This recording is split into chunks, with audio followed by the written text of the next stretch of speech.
نحمده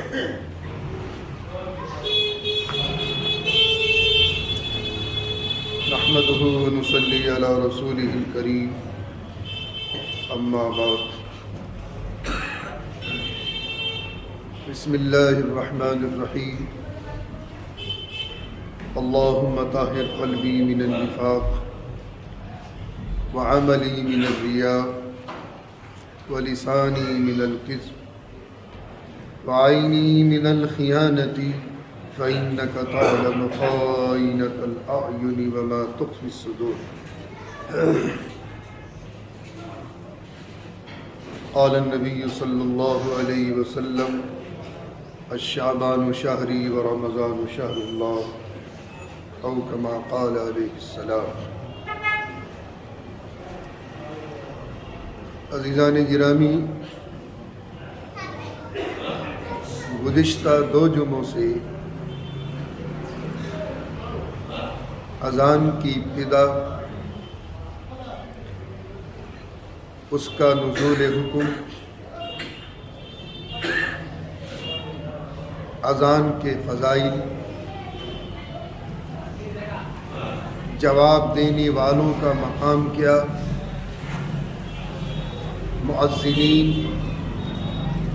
مؤذنین اکرام کی فضیلت، ان کے مراتب، روز حشر کیا ہوں گے،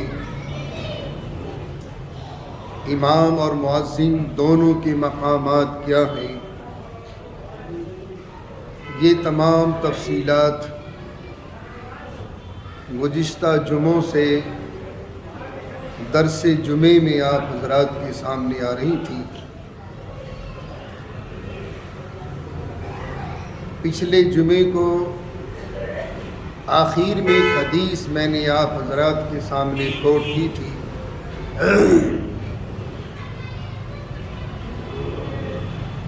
علامہ عبدالرزاق نے اپنی مصنف میں حضرت سیدنا ابراہیم نخعی علیہ الرحمہ سے وہ روایت نقل کی تھی۔ اسی سلسلے کی آج 2 حدیثیں آپ حضرات کے سامنے درس جمعے میں آئیں گی۔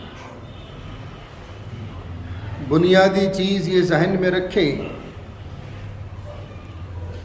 کہ علماء کا احترام کرنا ہمارے لیے لازم ہے، چونکہ علماء علم دین کے وارث ہیں، اور علم دین ورثہ کس کا ہے؟ انبیاء علی نبینا علیہم الصلاۃ والسلام کا۔ تو ورثہ علم دین ہے اور وارثین علماء کرام ہیں۔ جس دور میں تاریخ شاہد ہے، امت سابقہ ہو یا امت واحدہ ہو علی صاحبۃ والتسلیم، جس دور میں بھی قوم نے علماء کی مخالفت کی ہے، علماء کرام سے بدظنی قائم کی گئی ہے، اسی دور میں اللہ نے ان قوموں کو پٹخا ہے۔ تاریخ شاہد ہے۔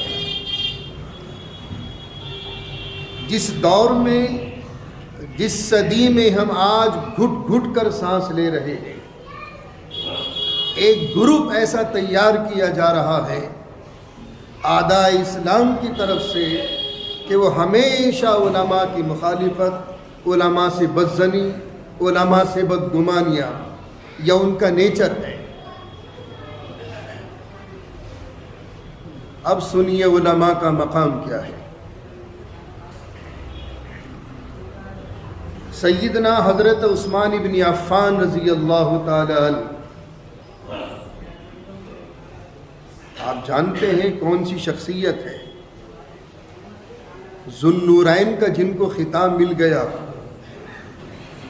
یکے بعد دیگریں ہمارے آقا کی بیٹیاں آپ کے نکاح میں آئیں، عشرہ مبشرہ میں سے ہو عثمان غنی رضی اللہ تعالیٰ عنہ۔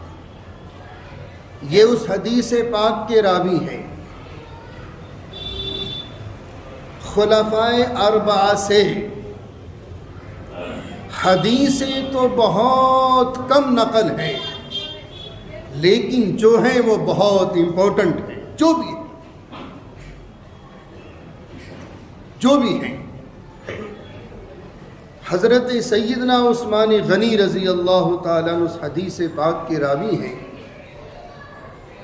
قیامت کے دن اللہ رب العزت والجلال دو بندوں کو بلائے گا، ایک عابد ہوگا، ایک عالم ہوگا۔ عابد سے کہیں گے اللہ رب العزت والجلال جاؤ تم جنت میں جاؤ،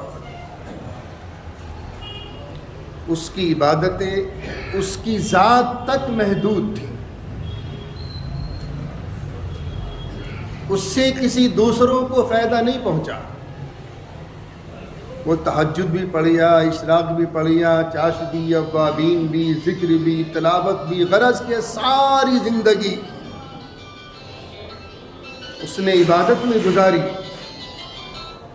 لیکن اللہ رب العزت والجلال اس عابد کو صلہ دے گا اور کہے گا میرے بندے جا تو جنت میں جا۔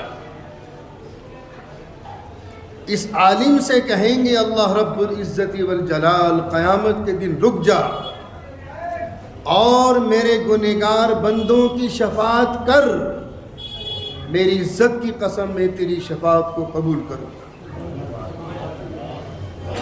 یہ عالم کا مقام ہے۔ یہ علماء کوئی ایلی چیزیں نہیں ہیں۔ جس دور میں ان کی قدر ہوئی اللہ نے دنیا میں فراوانی عطا کی۔ اور ایک حدیث میں آپ کو سناتا چلوں اسی بیچ میں، امام احمد رحمۃ اللہ علیہ نے اپنی مسند میں، امام ترمذی رحمۃ اللہ علیہ نے اپنی جامع میں، اور امام داود رحمۃ اللہ علیہ نے اپنی سنن میں اس روایت کو نقل کیا ہے۔ صحائح ستہ کی مستند کتابیں بھی ہیں، اور یہ سمجھ لیجئے یہ 6 دیواریں ہیں علم حدیث پر، صحائح ستہ۔ ان دیواروں میں سے اگر کوئی دیوار منہدم ہو گئی خدا نہ کردہ تو علم کا بہت بڑا ذخیرہ ضائع ہو سکتا ہے۔ ہمارے اسلاف نے بڑی محنتیں کی ہیں، اور یہ بھی آپ اپنے ذہنوں سے خلش کو دور کر لیجئے، جس طریقے سے وحی جلی، وحی مطلوع قرآن کریم کو جمع کیا گیا ہے، ایسے ہی وحی غیر مطلوع کو بھی جمع کیا گیا ہے۔ حدیثیں بھی قرآن کریم کی تدوین کے ساتھ ساتھ جمع کی گئی ہیں۔ یہ نہیں کہ میاں 250 سال بعد میں حدیثیں آئی ہیں اور اپنی طرف سے، وہ الگ مسئلہ ہے محدثین کا، کئی ضعیف ہیں، کوئی اعلیٰ حدیث ہے، کوئی حسن ہے، کوئی قوی ہے۔ لیکن ایک بات میں کہا کرتا ہوں، جو لفظ ہمارے آقا کی زبان رسالت سے نکل گئے وہ کبھی ضعیف نہیں ہو سکتا۔ یہ تو محدثین اکرام کا معیار ہے۔ ان کا تقویٰ، ان کی طہارت، ان کی پاک دامنی، ان کا حافظہ کس معیار کا تھا، ان کی میموری کتنی شارپ تھی، وہ تو ان کے ساتھ ہوئی۔ اسی بیس پر کسی کو ضعیف کہہ دیا، کسی کو حسن کہہ دیا، کسی کو قوی کہہ دیا، لیکن قول رسول اللہ ضعیف نہیں ہو سکتا۔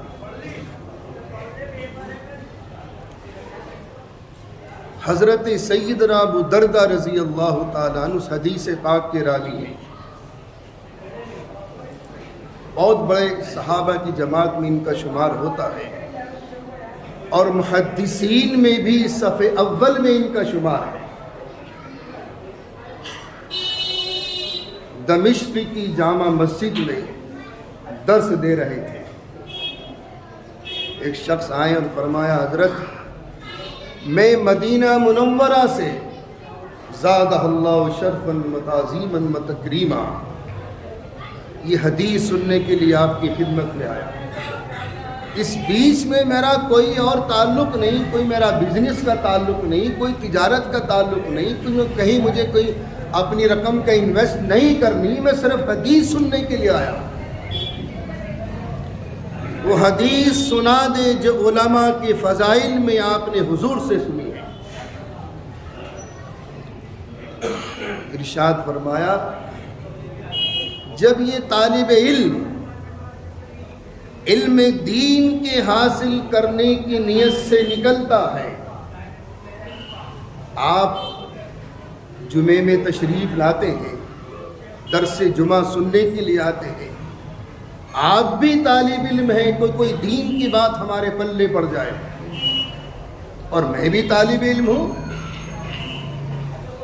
جب ایک طالب علم اپنے گھر سے نکلتا ہے کسی مکتب کے لیے، کسی مدرسے کے لیے، تو ملائکہ اس کے قدموں کے نیچے پر بچھا۔ ایک روایت محدثین نے اس کی تشریح کرتے ہوئے فرمائی کہ ملائکہ اس کو چاروں طرف سے ڈھانپ لیتے ہیں اور اس کی حفاظت کرتے ہیں جب تک کہ یہ منزل مقصود تک نہ پہنچ جائے۔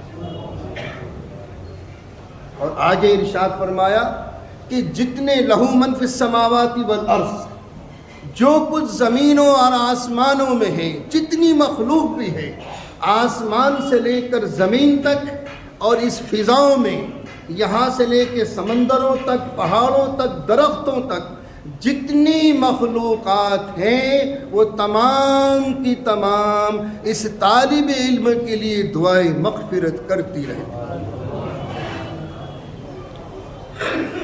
حتی نمل فی جوہرہا، ایک جملہ آتا ہے حدیث میں، یہاں تک کہ وہ چیونٹیاں جو اپنے بلوں میں رہتی ہیں وہ بھی اس عالم دین اور اس طالب علم کے لیے دعائیں مغفرت کرتی ہیں۔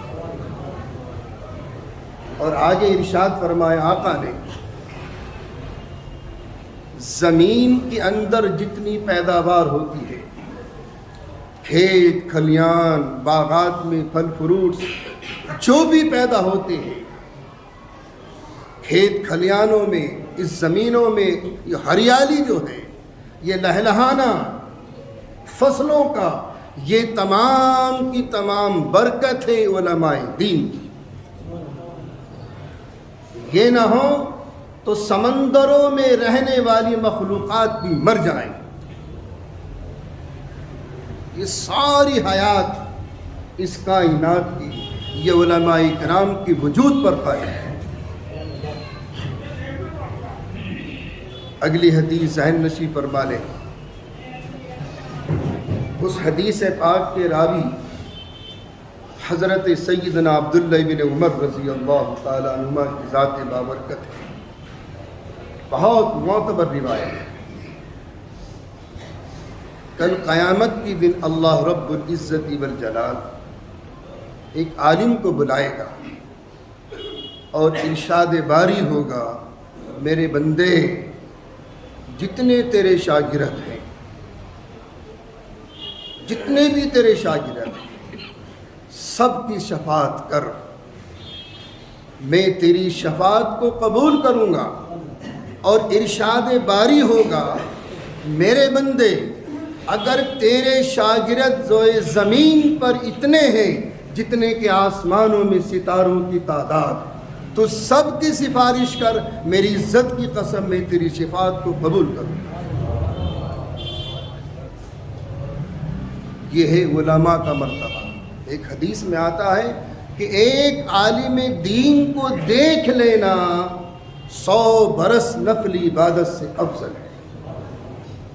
100 برس۔ تو عزیزان گرامی، جس دور میں علماء کی ناقدری کی گئی ہے، اللہ کی لاٹھی برسی ہے، چاہے وہ کسی بھی شکل میں، یہ نہ ہو تو کوئی نماز پڑھانے والا نہیں ملنے کا، کوئی نکاح پڑھانے والا نہیں ملنے کا، کوئی مسائل کا بتانے والا نہیں ملنے کا، کوئی دین کا صحیح راستے پر گامزن کرنے والا نہیں ملنے کا۔ یہ تو کریم ہے، کریم، اس امت کی کریم، اس لیے ان کی قدر کر لو،